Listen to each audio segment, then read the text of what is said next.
Our hero highlight today is Mike McQuillen is doing it. I included Mike, I included your picture here. Um, and I also found this quote that says, a Marine is a Marine is a Marine. And this was a quote by General James Amos. He said, I set that policy 2 weeks ago. There's no such thing as a former Marine. You're a Marine, just in a different uniform, and you're in a different phase of your life. But you'll always be a Marine because you went to Paris Island, San Diego, or the hills of Quantico. There's no such thing as a former Marine. Having two sons who are active duty Marines, I had to learn that. But Mike, do you want to include this as part of your presentation about Sergeant Major Ruiz? Yeah, I'll work him into there. No, Okay, Sergeant, okay. I'll So, make sure the Sergeant Major gets his mention. if you could set the timer for 16 minutes, will that work, Mike? To include Absolutely. that? That's Okay. perfect. Yes. Okay, so I'm going to, 1 second. So Mike McQuillen with Fit Presenter. I'm not going to take a lot of time so that you have more time to speak.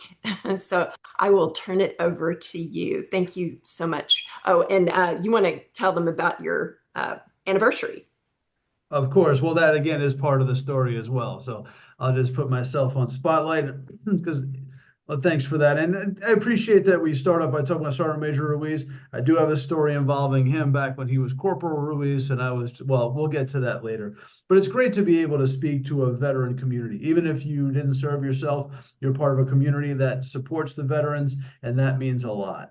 But in addition to being either a veteran or a proud patriot, you're also a business owner, and that's why you're here. And owning a business, if you are in business, then you are in the business of promoting your business. You can't delegate that. There's a lot of services you can delegate. You can delegate your bookkeeping. In fact, I recommend it. You can delegate your digital marketing. I definitely recommend delegating that. But you have to be the face and voice of your business. Promoting your business means public speaking, and public speaking means storytelling. Now, if you're thinking, oh, I already do that, I get that all the time. Oh, I do that already. Hold on, let me share my screen. And there's a time and place to share a screen. In fact, you will see a screen share today. But your entire business messaging is built on telling stories. As long as you tell the right story, and those stories have a call to action.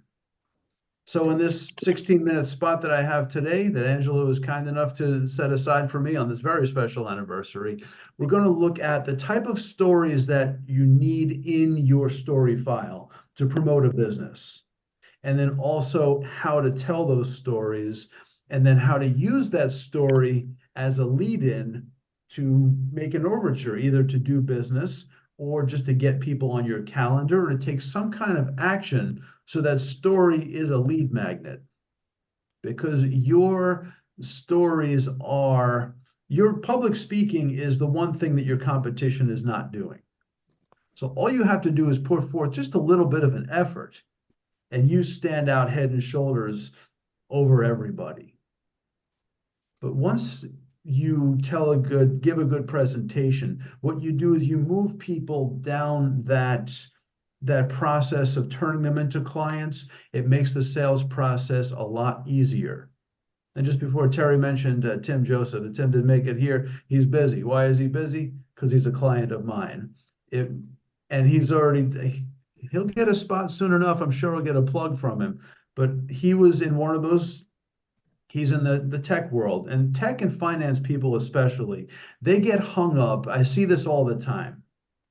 I started this with the intention of working with people in the fitness industry, but the people who approach me most are people working in either tech or finance, because they get caught up in how it works, describing the technical nuances of it all.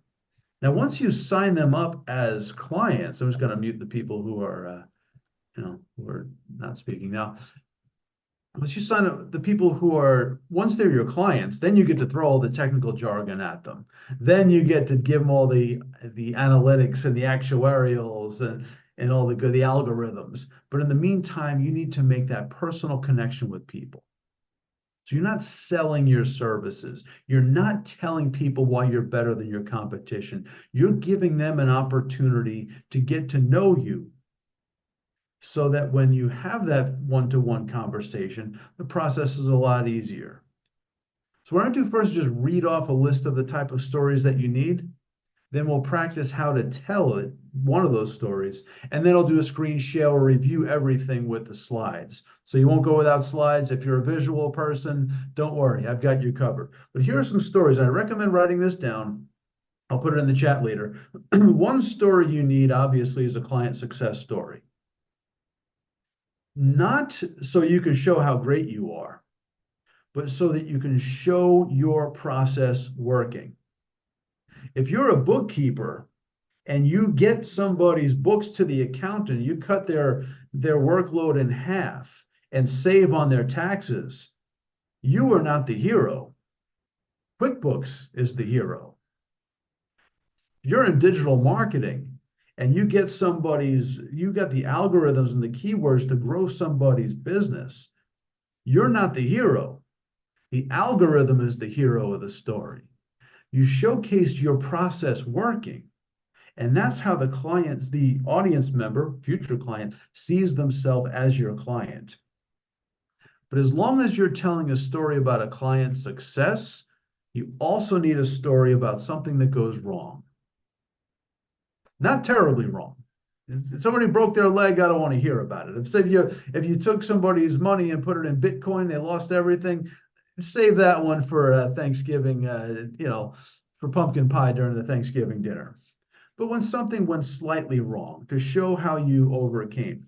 One of my workshops just a few months ago, I said, this workshop is all about stories of things going wrong in your business. And as soon as I said that, you know what happened? Maybe you were there. My Wi-Fi froze up on me. I had the biggest attendance I've had since I started doing these workshops and everything. Oh man, I've never fell forward so beautifully before in my life. So that is a story. If you've got a story about things going wrong, put that in your story file. Don't lead with it, but it has to be in there. Okay, there's also a story about a misconception, and I'll go a little bit deep on this one. Raise your hand if you play golf. Okay, you notice my hand is not up. I don't play golf. That's why I used to believe, now this is from a fitness perspective now, I used to believe that golf was a zero impact sport. It's a light stick, it's a small ball. How bad can it be?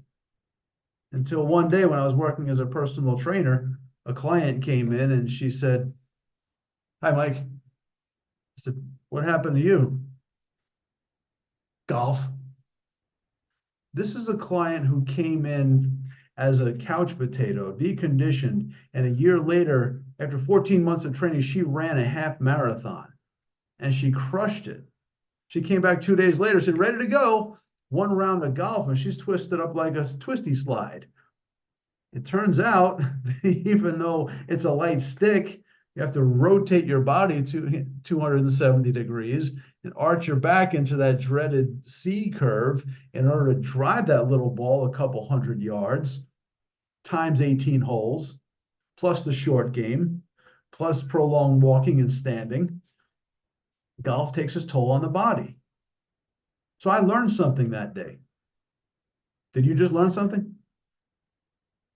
Now, it's in all fairness, it's not kickboxing. It's not downhill motocross. So when you have a misconception and you share your past misconceptions with your audience and how you learned it, what message does that give to your audience? Does it have them say, "What? You're not perfect? Well, forget it." No, it shows them now that you're vulnerable. So what do? They open up and they share their misconceptions. And that is the F in the fit system, is to filter out their misconceptions from the background knowledge they bring. Show them that even when they're wrong, they're still a little bit right. Now, if you don't like the idea of filtering, you don't like the fit system, here's an alternative.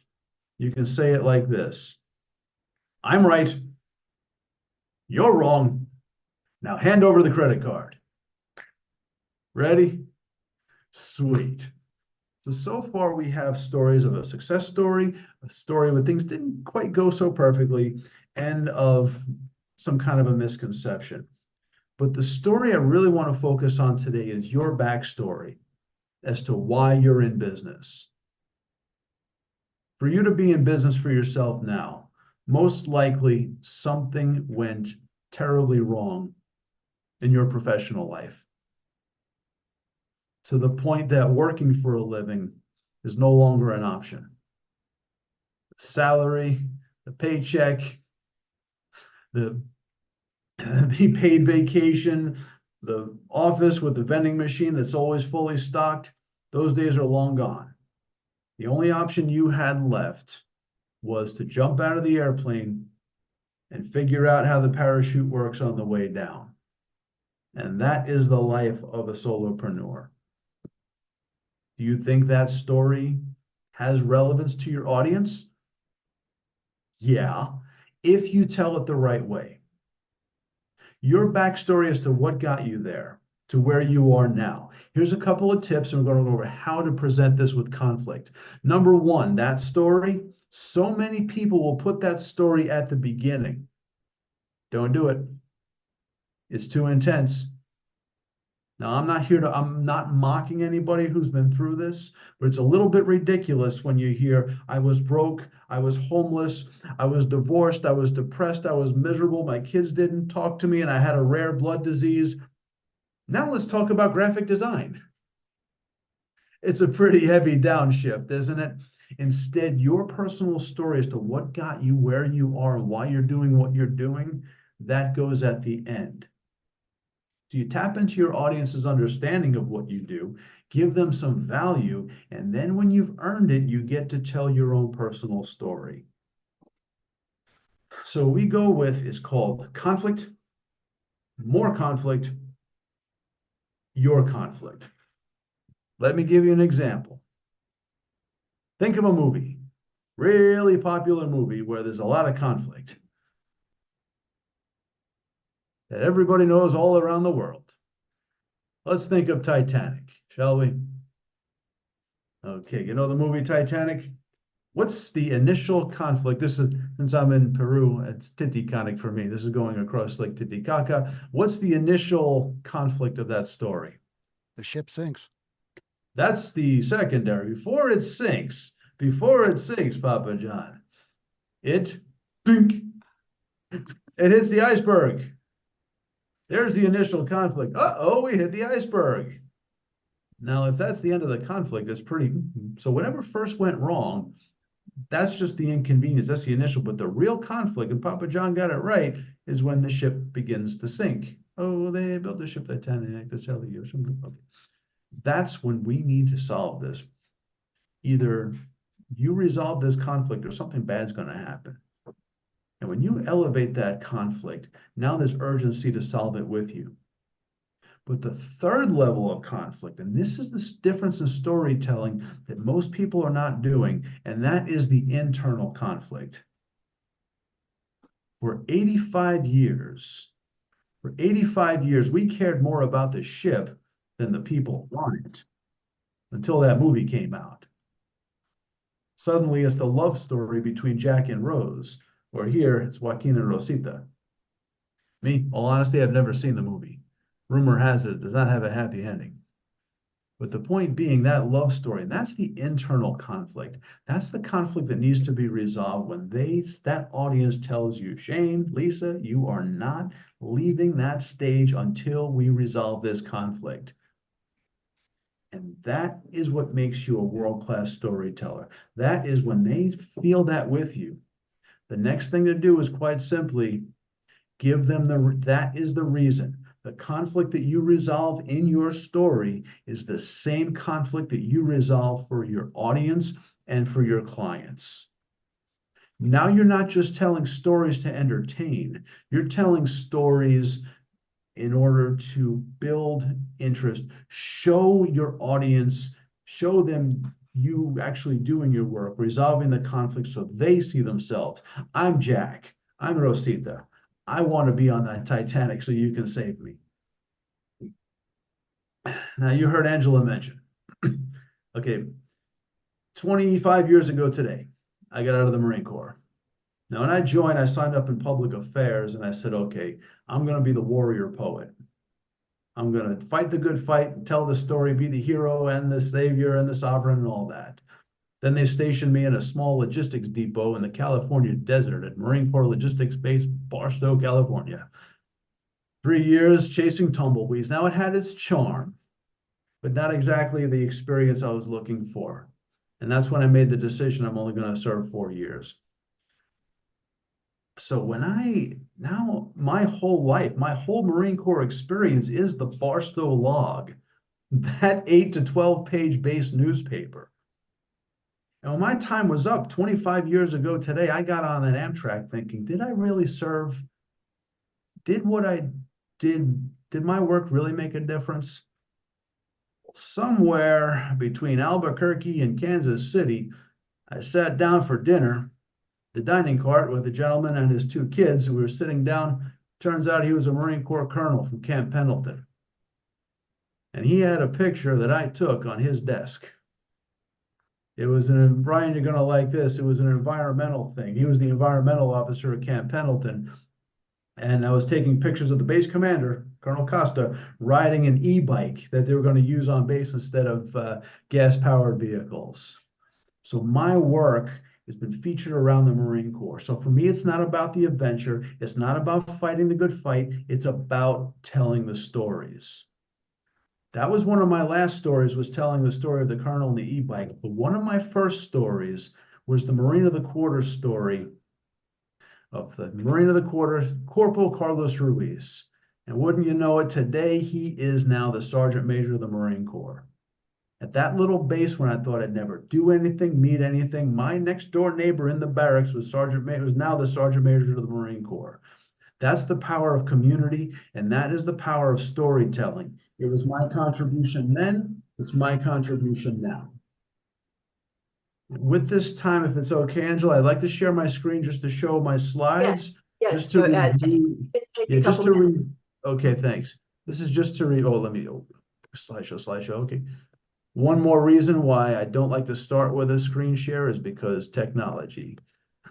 Okay, and there we go. All righty, so initial conflict is right here, and feel free to screen share it, although to screenshot it, but if you contact me, I'll send this to you. Initial conflict. The next comes more conflict. We need some kind of urgency to resolve this conflict. And again, it doesn't have to be life-threatening. It just must be resolved now. Okay, and then the internal conflict is, so it's conflict, more conflict, your conflict. I'm going to very quickly, super duper fast forward through these other slides. Okay, the story you need to tell is one you probably thought was not relevant. When Tim gets up and speaks, he's going to tell his Dollar General story. He's like, Mike, you don't need to hear this, and the story's hilarious. I want to tell it, but I'm not going to. Okay, save it for the end. Save your most personal, intimate story for the end. Start by giving them value, then you give them your story. Okay, it's got to have some kind of a happy ending.